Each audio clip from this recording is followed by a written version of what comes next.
Hallelujah. Best news of the day by a mile. Absentee ballots in Wisconsin can be mailed as scheduled now. Plus, there'll be no Green Party spoiler on the ballot. So the choice will be crystal clear, fascism or democracy, Trump or Biden. So that's what Adi Barkin says. I'm not going to say anything bad about Adi Barkin, but that sounds a little smug to me, right? So this guy is a activist largely for the Democratic Party, and he has ALS. So he really cares about healthcare and stuff like that. Wonder who he endorsed, but he's really excited about democracy. So he's celebrating the news that in Wisconsin the Green Party was kicked off the ballots, so people will not be able to register a vote for the Green Party. Because democracy, right? That's democratic as opposed to fascism, which is what the other party does. Let's take a look at this. So Wisconsin's top court keeps Green Party off the ballot, allows absentee balloting to resume. So what happened is the Democratic Party sued, and ballots were briefly held up from being mailed out because they wanted to kick the Green Party off of the ticket. So the Green Party met every requirement to get on,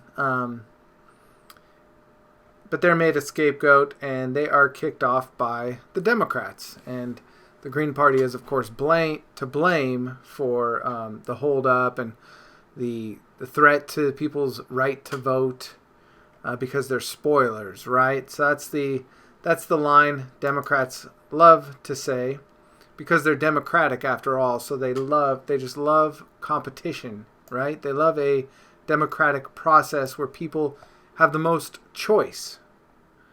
So let's take a look at what we saw in Wisconsin in 2016. So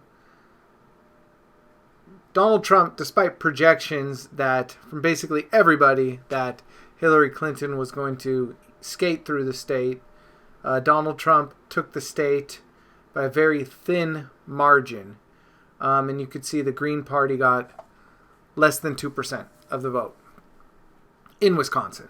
And so now, presumably 2020, the Green Party won't be able to be there for that 1%. So people would love to blame the Green Party for screwing up Wisconsin in 2016. It's not like they earned every vote and earned their supporters and didn't fight hard for that 1%. They're spoilers, right? But what you don't hear is about the libertarians. You don't hear about the Constitution Party. You don't hear about the Independent Party. You don't hear about any of these other parties. And that's because most other third parties, presumably, if you can presume that, say, a Green Party or a Workers' World Party vote is going to go to Democrats, if not the Green Party, you would have to make the same assumption that the 3.5% libertarians would have gone to the Republicans.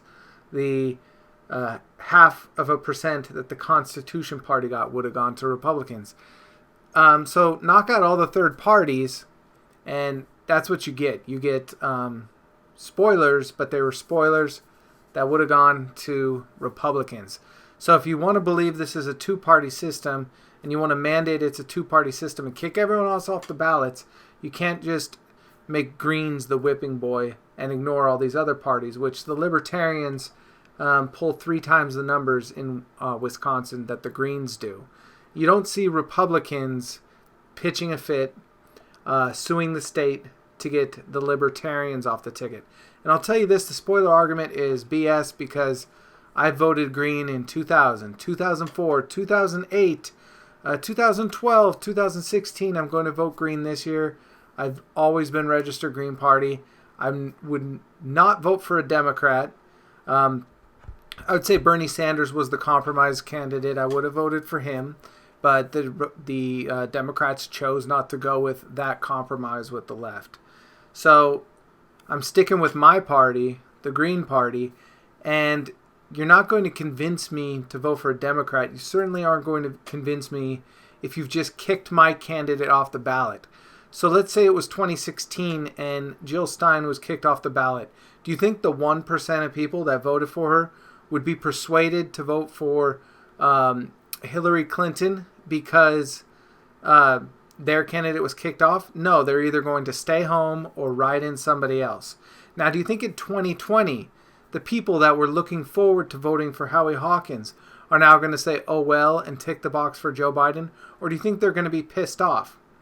Do you think, in fact, there were people in 2016 who were in that 46% of voters that went for Clinton? How many of them do you think would have preferred to vote for Jill Stein and the Green Party, but they kind of held their nose and went with the Democrats because they were afraid of being spoilers? Do you think some of those people that were kind of on the fence might be a little pissed off now, just at the fact that their choice was taken away from them by the Democrat Party and the dirty tricks? So let's look at Pennsylvania. That's Wisconsin a few days ago. Now today, Pennsylvania, the Pennsylvania Supreme Court election rulings are a big wins for Biden.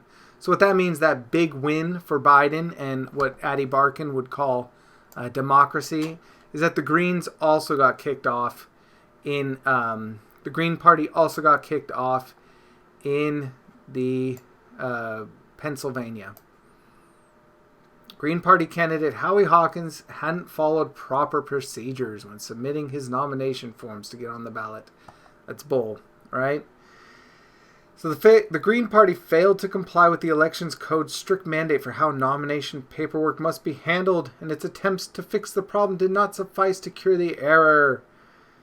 So, justices said, the defect was fatal to Hawkins' request to get on the ballot.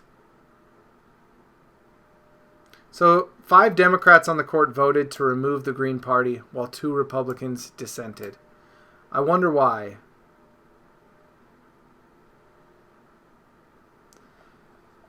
So do you think there's dirty tricks going on? By the way, they're trying this in Texas as well. So Green Party kicked off the ballot in Wisconsin and Pennsylvania. Let's look at Pennsylvania in 2016. Again, a slim margin Republican win in an election that was predicted to be a landslide for Democrats. It was an upset and Republicans won. Again, Green Party, less than 1% of the vote. This is what they're fighting for. This is what they are preserving democracy by kicking a valid political party off the ballot. They're fighting for democracy so that 0.81% of Pennsylvania can't vote for their candidate. How much? The Libertarians, 2.38%. So fine, you want to play this game, 2016, go ahead and give that 0.81% to Hillary Clinton, and go ahead and give that 2.38% to Donald Trump. How's that play out? Now let's take this into 2020. Let's pretend that those Greens go to Biden, fine. But guess what? That's not going to take them over the top. In fact, you're not going to get Green voters. I guarantee you most Green voters who just saw their candidate kicked off the ballot are staying home, or they're writing someone in, or voting for someone else. And you've just pissed off a ton of people who otherwise would have held their nose and voted for Joe Biden. You want to see what the Biden energy looks like? This is what that Biden energy looks like. Chief, Commando, Capitan. Like the two-party system, I think our country's corrupt, and quite frankly, I don't want to vote for Biden. It feels like voting for a Republican. But I'm gonna do it! You want to know why? Because the alternative is a fucking fascist! A fascist is a fascist! Maybe we can have the conversation about dismantling the two-party system when a fascist isn't running!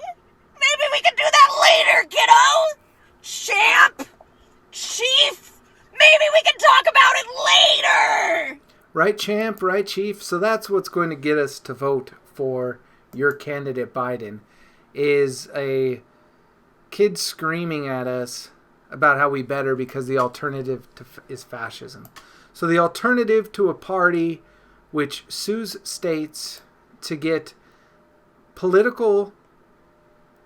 politicians and political parties kicked off of ballots, that the alternative is fascism. But that's democracy, right? The Democrats represent democracy.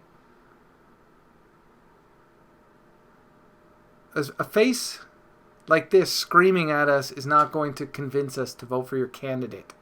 I've been voting green since the year 2000, and every cycle I'm told the same thing. It's literally the end of the world, if not for the Democrats. Well, guess what happened in 2000 and 2004? George Bush turned out to be even worse than we were told that he would be by the Democrats. And Ralph Nader was, of course, blamed. The Green Party was blamed for those losses. It was really the Democrats that allowed Bush and Cheney to steal the election. Those elections, 2000, 2004, were stolen. And guess what? We survived.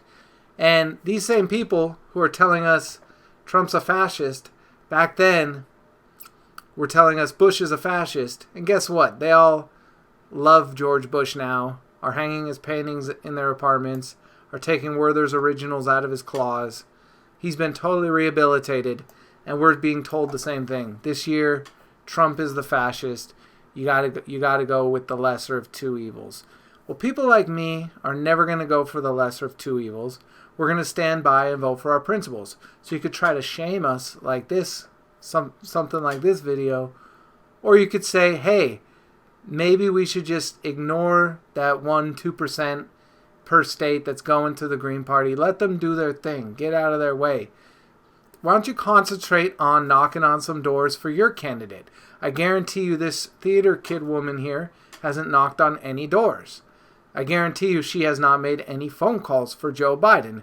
She has not talked to her relatives to try to make a compelling case for what she sees positive about Joe Biden.